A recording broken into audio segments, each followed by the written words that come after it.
Okay. Ooh, I don't even know how to start this.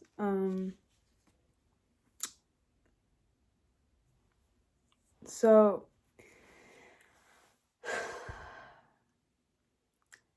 I'm just gonna introduce myself. That's how I'm gonna start. My name is Daniela. Um, I think the majority of people know me because I don't like how this angle looks. I'm already starting with stuff. Hold on, let me put you guys up here. Okay. I think that's a little better.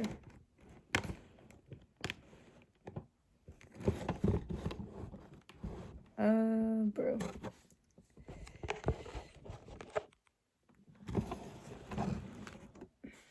Okay.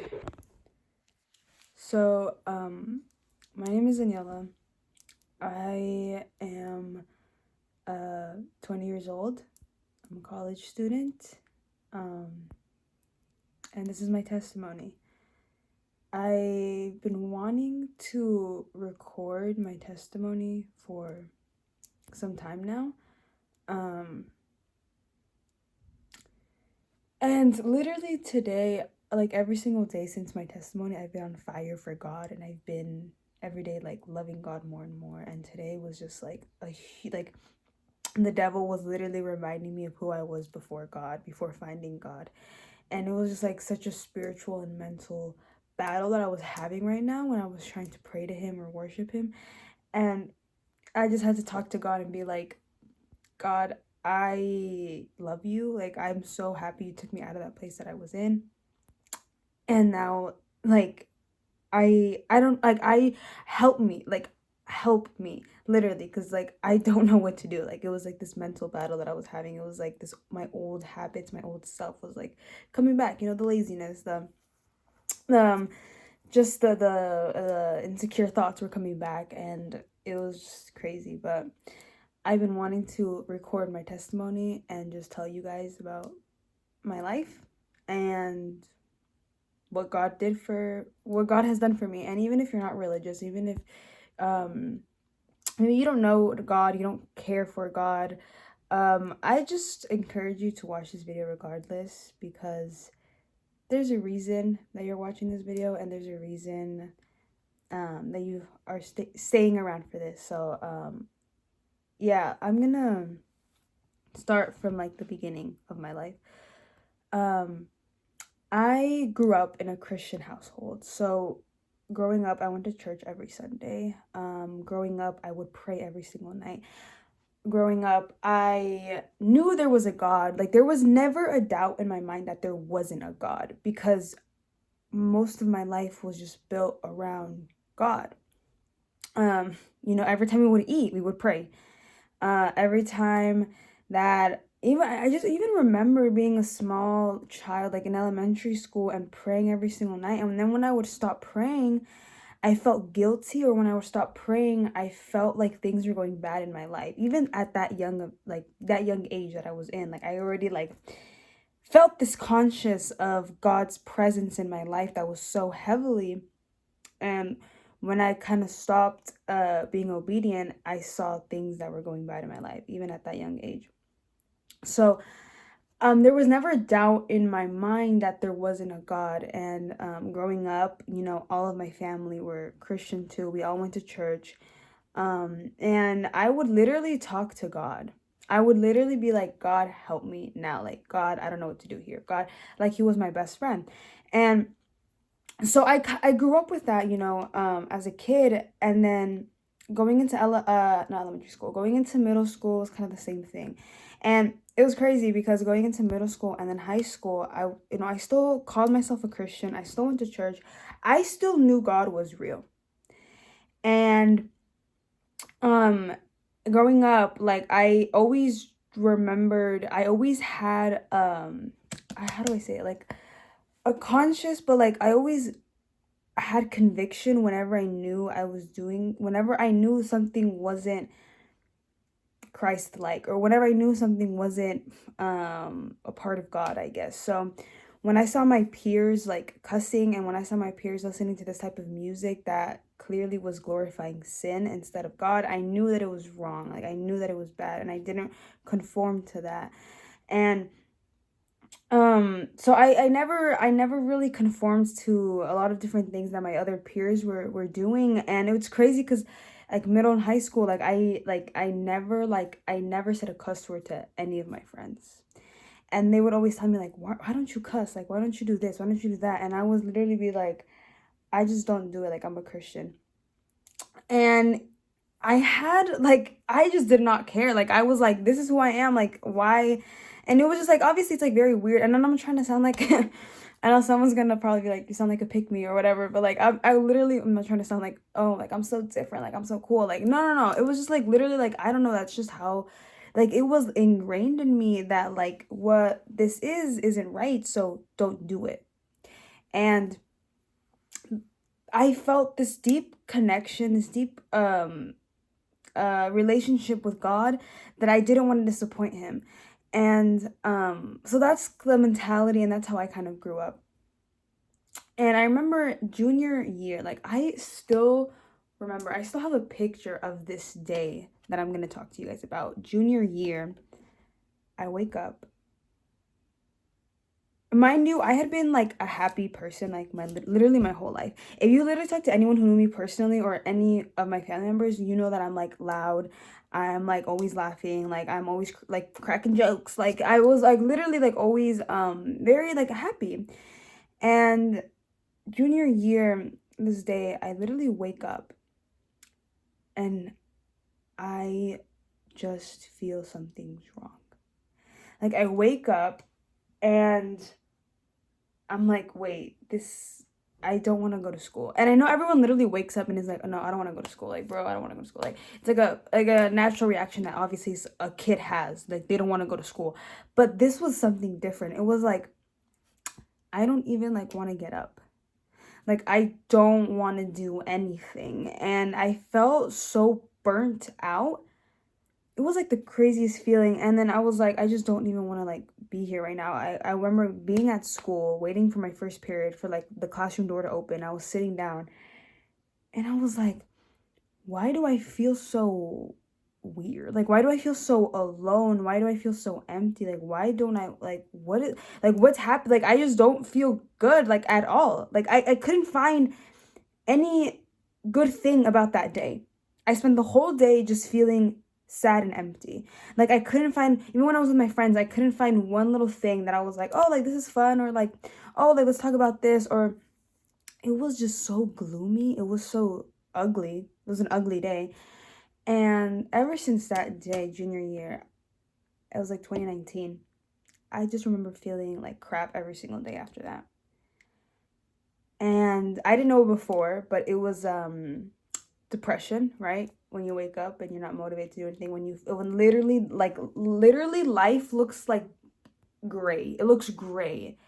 And this was something that I didn't know before. This was something that I couldn't express to other people, because here's another thing. I had a really hard time expressing what I was feeling for a very long time. So my parents, my family, I never talked to them about any of this. I remember talking to my friends though in high school about this, how I just felt sad and I didn't know why. And it was like this constant thing every day at lunch, junior year. I would literally tell them, I feel sad. I want to switch to online school. Maybe that will make me happier. I don't know why I feel so empty. And it got to the point where I was obviously joking about it too. Like, everyone in this generation jokes about depression. Everyone in this generation jokes about anxiety.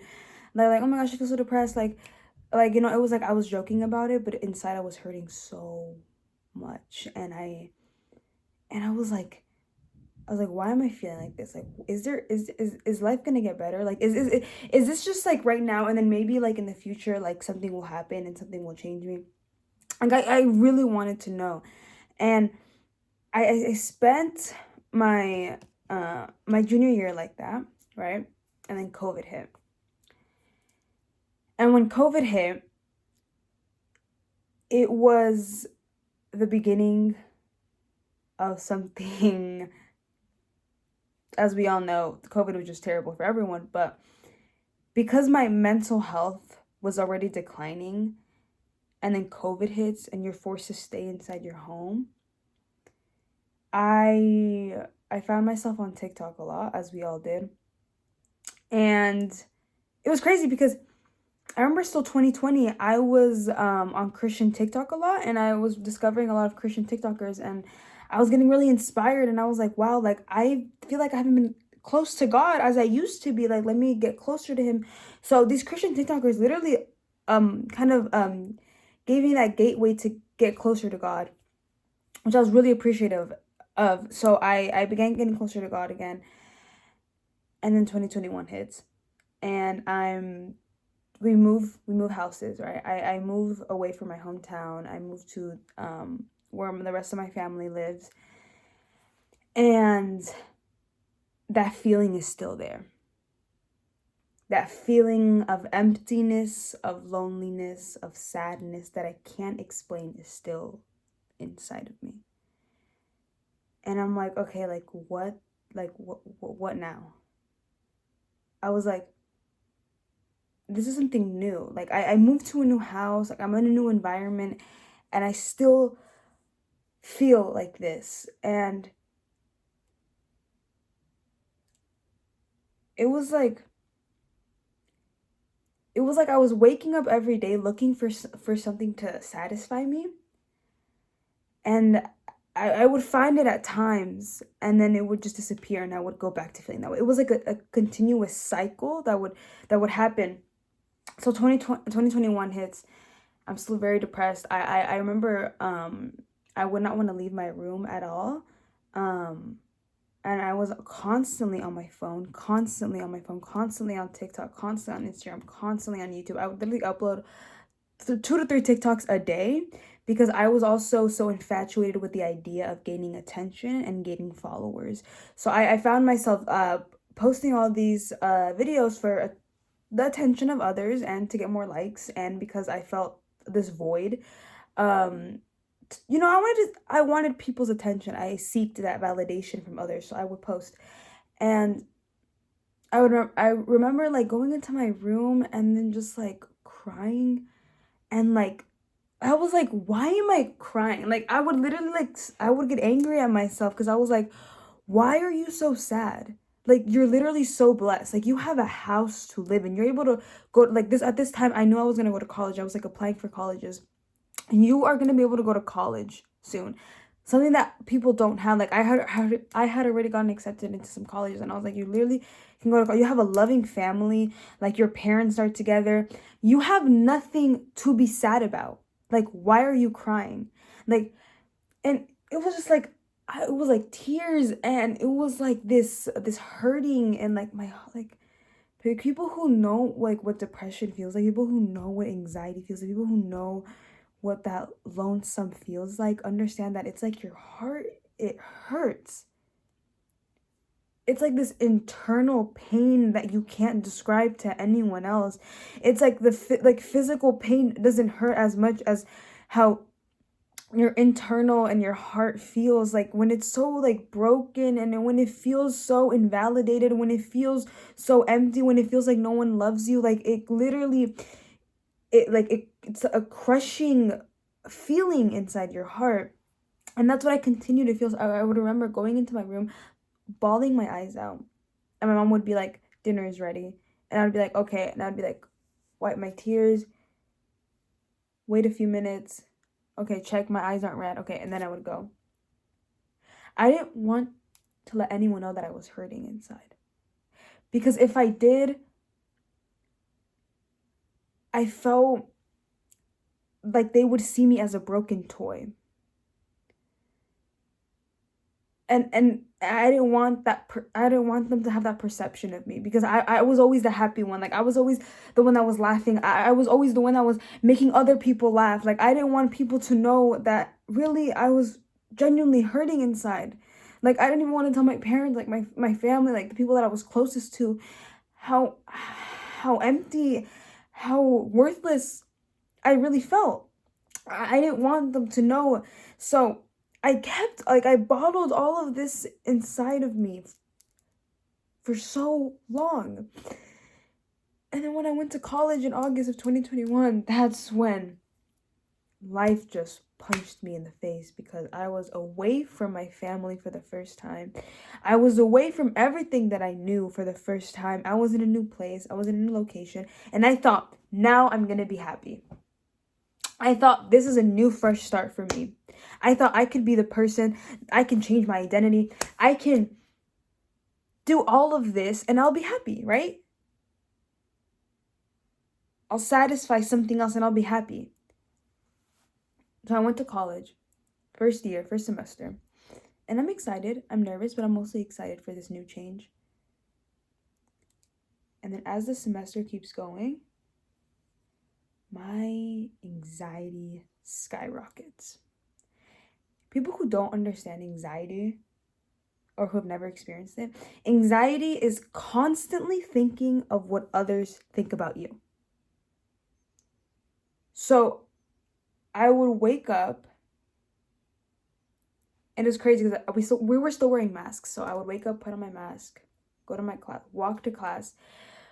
As I'm walking, I see people, and I'm constantly thinking in my head, oh, what do they think of me? Oh, is my hair good? Oh my gosh. I remember this one time this girl said hi to me, and I completely didn't even know that she was saying hi to me because I was so inside of my head.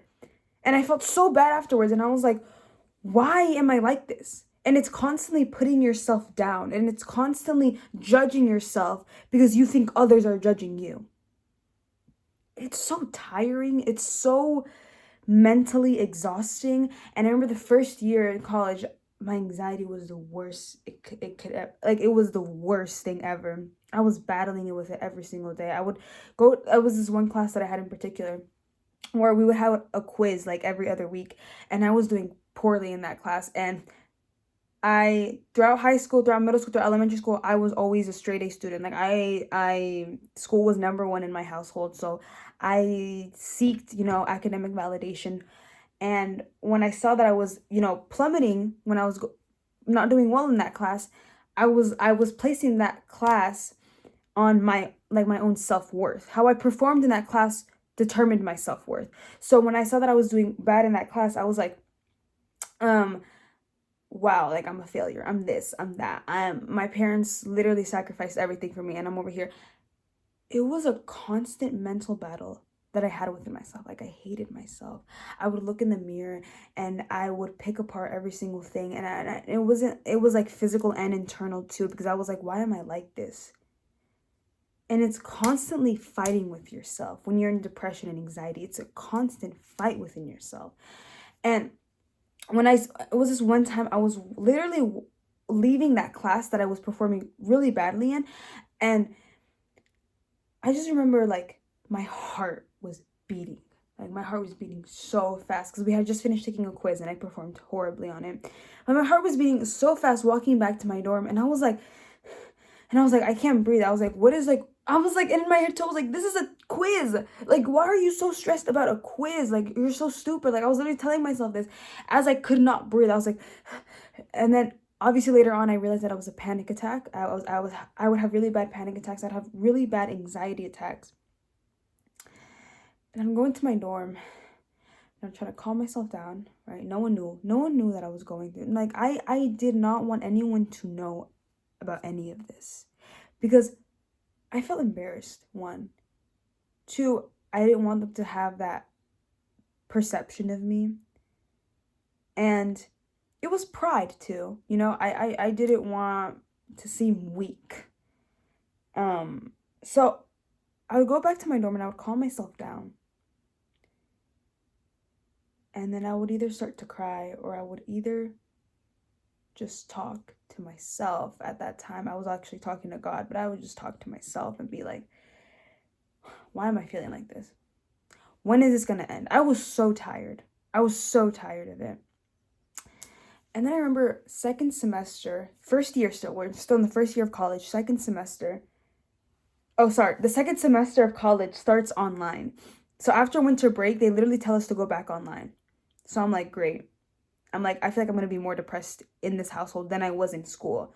So I kind of wanted to go back to school because I was like, maybe this this is the crazy thing. I thought a change of environment was going to change how I was going to feel. Was going to take my depression away. Was going to take my anxiety away. So When I was here, it was crazy. Because I was at school, I felt depressed. I felt sad. When I was back out here, I was like, okay, like, new environment. No, I was still feeling the same. So then I thought in my head, I was like, okay, maybe if I go back, I'll feel different. It was stupid, but that's how my mind worked. So second year starts in online, and we start online, and then halfway through the second semester, we go back in person. I had already gotten used to being online. I had already gotten used to being with my family again. I already had gotten used to, this environment and this space back again. And now we're going back to school. So I'm like, okay. I go back to school. And a huge wave of depression, a huge wave of anxiety just flows over me. And I remember it's like a couple of days as I'm back in my school. I'm there for a couple of days, and I don't even want to get up. I literally stay in my room. I only get up from my bed when I have to go get food, because I obviously have to go get food from the cafeteria, so that's the only time I get up from my bed. And the whole time I'm in my bed, the whole time on my phone, the whole time on my laptop watching movies, trying to fulfill that void. I'm like, I'm bored, I'm unmotivated, I don't want to do anything with my life, so let me just waste it on my phone. Let me just waste it on watching movies. And I was just also like not taking care of myself at all. Like I said, I had no motivation to do anything. I was eating like garbage. I was just, it was like, looking back, it was just I was just at my like lowest, and no one knew. And I would vent to TikTok about it, and I would make like, oh, like, I'm depressed, I'm anxious, like, depression's funny. And it's like at a certain point, it's like, it's really like not like, the way that I was feeling was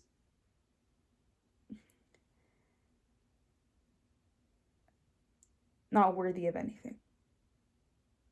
And when you get to that point, it's like you don't even want to live.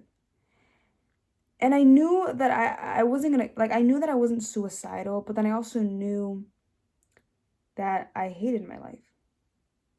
So I was constantly trying to find a solution to that. And I remember one night, it was a couple days that I'm back at school. It's like a week maybe. And I'm like, I can't do it. So I'm going on my laptop and I'm searching up, maybe it's the change of school. Maybe it's the change of environment, right? I maybe if I transfer schools, I'll be happy. So I get on my laptop and I search up schools, and I'm like, I'm so set on transferring and applying to another school. So I'm doing that, and I'm like, okay, like, let me put in my application to the school that waitlisted me, but maybe like they'll accept me again. I'm gonna try again. So I send in my application as I'm bawling my eyes out. Like, I'm crying because I'm sad. I'm crying because I want something new. I want something else to satisfy me. So I'm submitting my application and bawling my eyes out. And then I'm like, I can't take this anymore. I'm hitting rock bottom. Like, I need to talk to someone, because I'm bottling all this in, and I feel so empty and sad, and I need something. So I get my phone, and then I call my parents. This is like 10 at night.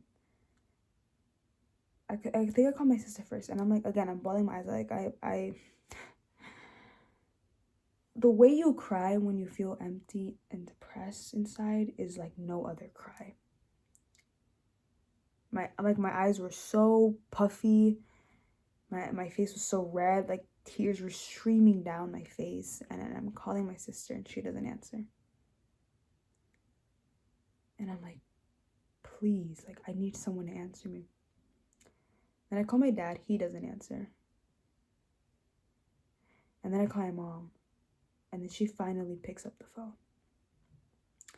She picks it up, and I just hear my family, my sister, my brother, my parents, kind of all talking, like they're coming back from somewhere. And I'm still trying to keep it together, and I'm like, oh, like, what are you guys doing? And they're like, oh, we just got back. I think they got back from church or this party. I'm not sure. They got back from somewhere. We're like, oh, we're just getting home. I'm like, oh, okay. I need to talk to you guys. And they're like, okay, like, what's up? And I just break down. And I'm like, I don't want to be here anymore. And they're like, why? Like, what do you mean? They see that I'm crying. And I'm like, I am sad. Like, I feel sad. I feel like, and I don't know why. Saying those words to my parents, it was like for the first time ever. And if you know anything about, growing up in a Hispanic environment and Hispanic culture, we don't talk about depression or anxiety. We don't talk about mental health. So when I finally spoke those words to my parents, it was like I was ripping a band-aid off, and it was, and the reason I would never talk to them about this, because I didn't want to disappoint them either. I didn't want them to think that they had a mentally ill child now. I didn't want them to think that all their sacrifice was worth nothing. So I'm like crying, and I'm like, I don't know, like, I just feel sad. Like, I kept repeating, I don't know. Because they would ask me, like, what food are you eating? And, like, maybe if you go, like, work out, like, if you wake up early and maybe if you start, like, if you're I'm like, but I don't have motivation. Like, I don't know why. Like, I don't know what to do. And they were trying to give me all these solutions. They were like, oh, maybe if, like, you go to the gym, and then I would be like, oh, but our gym is closed. And they would be like, but maybe you can go for a walk, and maybe if you, like, wake up earlier. And it was, and then I told them, I was like, I want to transfer schools. And they were like, is that really what you want? And it was like they were trying to give me, like, I knew their intention was right, but it was like I was seeking for answers that I thought my parents would give me. And when they were giving me all these temporary solutions, I that I wasn't looking for, I just felt defeated. And I thought to myself, and I was like, I thought this was gonna help. I thought I was gonna get cured. I thought I was gonna get some sort of solution from the people that I love the most. And they gave me some that advice. And my mom was saying, do you want to come back home? And I thought for a second too, I was like, I want to come back home, because I thought being away from my family was so difficult. Maybe that's the reason I was so depressed. And I didn't end up going back. I ended up staying at the school. And like a month and a half later, I finished my first year. My parents come pick me up. And I go back home for the summer. It was 2022 summer. And I remember, it was literally a year ago. And I remember last summer being the worst summer of my entire life. Because I had no ambition. I had no goals. I felt empty. Again, I was back with my family, and I still felt empty. I was back here at my house, and I still felt depressed.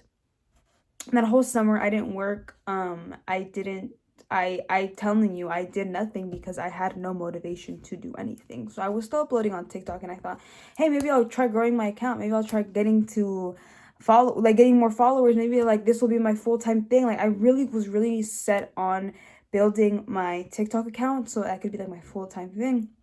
But I never fully committed to it because, again, I didn't have any discipline. I didn't have any motivation to fully commit to anything because of how I was feeling. Like I was just literally spend my days in my room on my phone. Wake up late, sleep late. Like it was like the most tiring thing, even though I wasn't doing anything. It was tiring for my soul, for my mind. So 2022 summer finishes. Second year now, So I go back to school for my second year.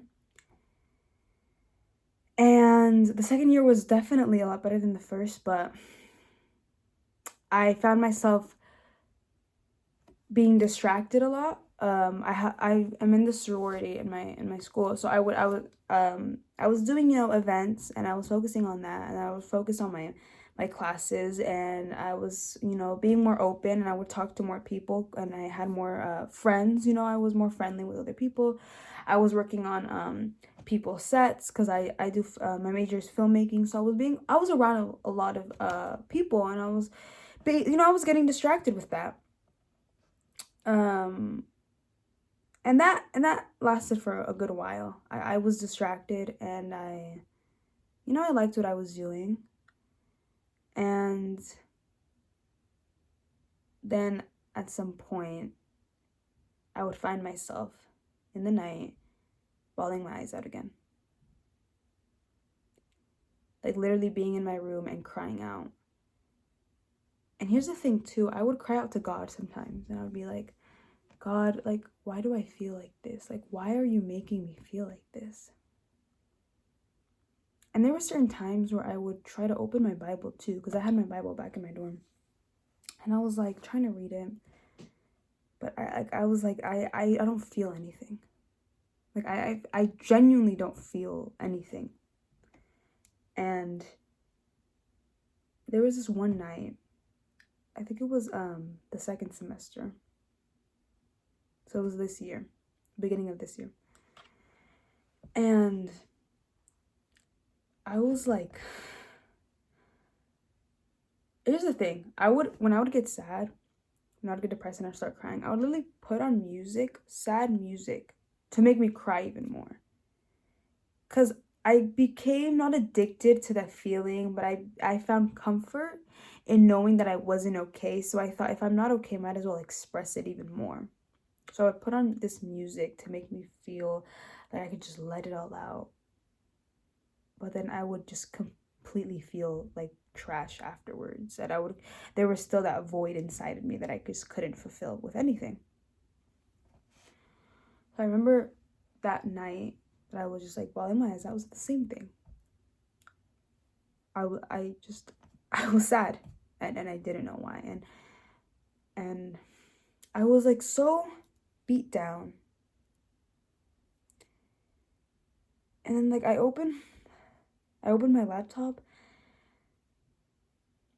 and this was like the first time that I've ever done this, and I was like, okay, I'm gonna search up the suicide hotline. And I've never told anyone this before, and I search it up, and the number's right there, and I'm thinking to myself, and I'm like battling myself, and I'm like, should I call this number? Because I need to talk to someone. Like I need something, or else I really thought like I'm gonna find another way to like kill myself. And I remember just staring at the number on my laptop and crying. And it was like God was telling me, don't call the number. And like, and again, it was crazy too, because I feel like even my pride got a hold of me and was like, don't do that. They're gonna ask you for your name. They're gonna ask you about your life, and you're gonna have to talk to them. You're gonna have to talk to a stranger about how the way you're feeling. And something about me is I don't let people in easily. I don't like to talk to people. I didn't even want to tell my own family, my own bloodline, the people that I grew up in love, what I was going through. So why would I tell a random person that? And that's the inner thoughts that I was having as I was looking at this suicide hotline. And I just felt so destroyed, so defeated at that moment, because I was like, I'm done. Like I don't know what to do. That was a constant thing that I was like, I don't know what to do. I would during that time I was literally having an identity crisis. I was literally telling all my friends, I'm like, I don't know who I am. I don't know where I'm going. I'm in college and I have a major, and my advisor literally has my 4-year plan, but I don't know where I'm going. I know what I want to do in life, but I don't know what to do. And it was like a constant battle that I was having within myself. And then I remember on my birthday this year thinking to myself, "Oh, I'm going to cry. I'm going to be depressed again. I'm going to be sad because it's my first birthday without my family. It's the first time that I'm going to be alone on my birthday, and I'm going to cry. I'm going to spend it being sad." And I told my friends, to the closest friends that I have at that school, and I was like, "Hey, like, do you guys want to go out and eat?" And they were like, "Yeah, of course." And I was like, "Okay." So we went to go eat sushi. We got some boba. It was really good. And one of my friends, she's a Christian, and we knew that we knew that we were both Christian, but we had never talked about God or Jesus or any of that. So I remember coming back from eating, and she was gonna stay at the school for a while because she was gonna go work on her homework, on her finals. It was like during finals week, and I was like, "Okay, I'll go with you because I still have some finals to finish too." She was like, "Okay." So we went into a classroom and we're working on her finals, and then we go and print something out for her that she needs, and she talks to me about her own like personal business and what she's been going through, and something in me was telling me, bring the conversation to God. And it took me a while because I was like battling it within myself. I was like, should I talk to her about God? Like, will that make the conversation weird? Will it make her uncomfortable? Like, I was kind of like, should I not? Should I? And then finally I was like, honestly, don't worry about it because God has a plan for you. And that kind of just opened me up to be like, I don't even want to, I know within myself that I've strayed away from God for so long that I want to build that relationship back up with him. And she says, yeah, me too. And then we just begin talking about God. And I begin telling her how I feel lost, how I know that God is here, but I haven't been putting him first at all.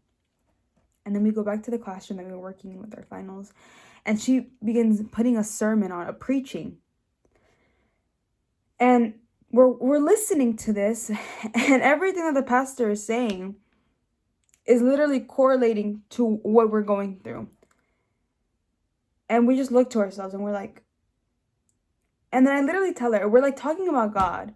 And I literally tell her, I'm like, why have we never talked about God? Like, we both knew we were Christian, but we never talked about any of this. And then I start telling her, I'm like, I'm so happy that we were able to talk about, like, talking about God is such a next level of intimacy that you create when you have a relationship with someone, like friendship or anything.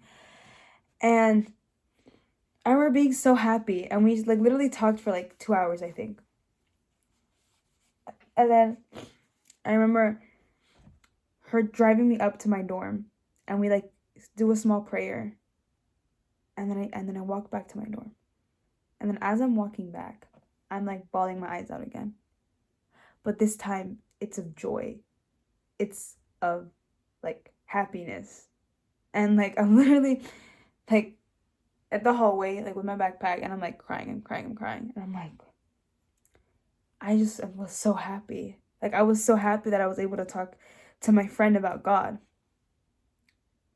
And close my door.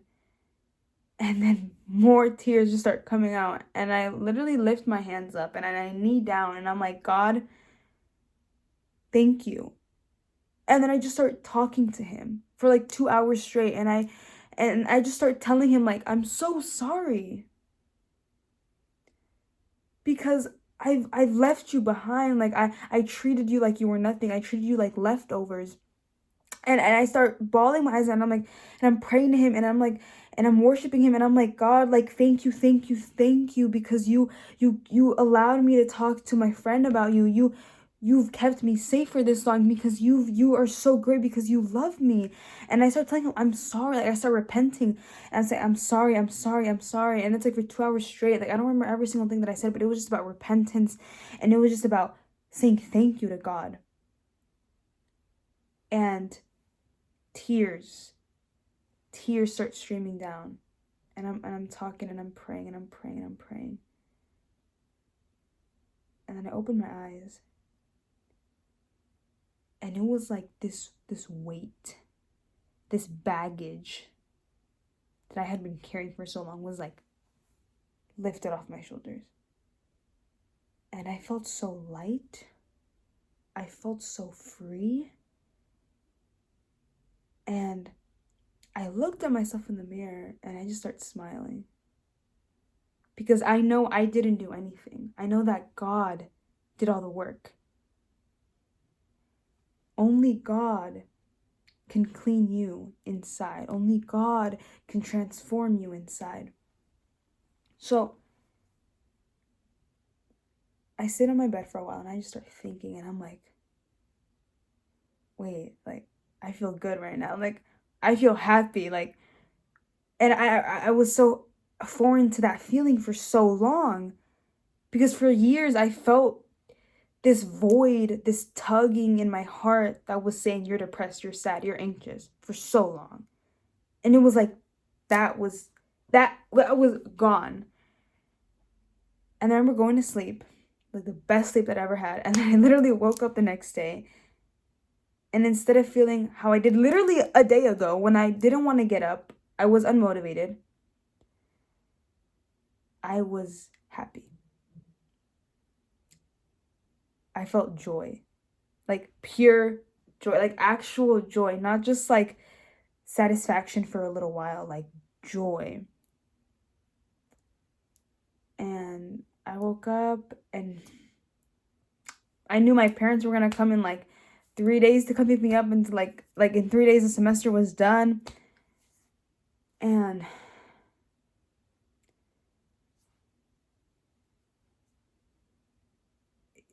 it was just like, I was just happy. Like, I knew that God had taken away all that hurt, all that trauma, all that emptiness, all that insecurity, and had literally taken that and made me new, made me whole again with his love.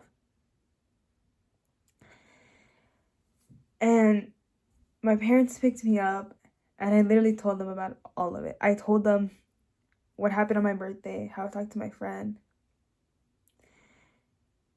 And it was like, for so long, I was blind. And I was explaining this to my family when they came and picked me up. I was like, for the first time, I'm able to see clearly. I'm able to recognize that sin was holding me back. And sin is following your heart over God's word. And everything that I was doing to please other people, I was a people pleaser, to be comfortable around certain environments. I was constantly, thinking what other people thought of me. It was like a constant negative energy, constant negative space that I was putting myself in. That, like, God revealed to me that, like, you don't have to do that. Like, you're beautifully made in my image. And I recognized God's love for the first time.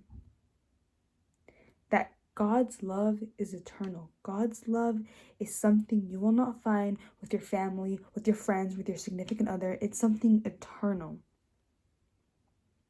That only God, only his presence, only his love can satisfy that void that you have inside of you.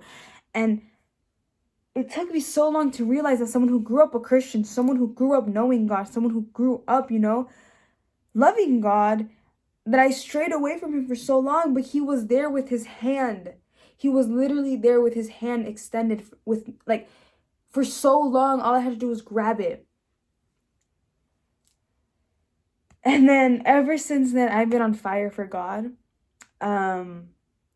I just want to talk about him, and on my social media accounts, I just want to spread his message, spread his word, because he changed my life and he can change yours. He can literally take everything that you think you are and make you new, make you whole again. All those identities, all that trauma, all that past hurt, all that sorrow that you have inside your heart, he can literally cleanse it and he can change you. You just have to talk to him. You just have to pray to him. Prayer is talking to God. That's it. And God has put this onto me to, go and give my testimony and talk about his word and just talk about him and what he's done for me, because, bro, I have so much boogers. Because he's done so much for me and he's changed my life. And now, dude, now when I wake up, I'm like happy, like I'm excited. I'm like, bro, like God is so good. Like he's giving me another day to live. Like I'm getting my word in daily. Like I'm opening my Bible and I'm like, I read Genesis, like I read like Matthew. If you want to know more about Jesus on this earth, literally just read Matthew, Mark, Luke, John. And it's crazy. Literally, I'm like reading the Bible and I'm like, that's crazy. Like and maybe some of you have grown up in the church, maybe some of you haven't, maybe some of you know about God or have heard of him, but he's real and he loves you. Like he loves you. He loves you. The person who's watching this video right now, he loves you. He's not done with you. He's not done with you. Like he has big plans for you. And God put it onto my heart to make this video so it could reach at least one person. And just know that you are not identified by the world. You are not identified by what others say about you. You're only identified by what God thinks of you, by what God has made you to be. It's like, it's been so amazing getting closer to God and building that relationship back up with God. And I'm not saying like when you're saved by God or when you begin to get closer to him, or when you like when you understand God now, I'm not saying life is going to get easier. But the difference is that God is your shield. God is your armor. So no matter what space, no matter what situation you go into, he's right there with you and you know it and you're aware of it. And you don't have fear of what others say, of what others think about you anymore. And you feel so free. You feel so light. Because you no longer have to carry that baggage that you've been carrying for years. God said, I got it. He said, let me hold it for you. And you just have to let him. That's how much he loves you. Yeah. Thank you for listening. Thank you guys. I hope this reached someone, but I hope it did reach you with God's help, with God's glory, with the Holy Spirit. Literally, if you guys have like anyone who's watching this, if you have any questions, if you even just want to talk, I'm gonna put like my Instagram and my TikTok in the description box. But you guys know I'd be posting on here. I don't know what the future of my YouTube channel is, but with God's help, with God's grace, we'll figure that out, because he's in control, not me. Not me, vibes. So yeah, I'm here for anyone who wants to talk. I'm here if you guys have any questions. Y'all gotta support and love one another. And yeah, I really appreciate everyone for listening. Thank you. God bless you.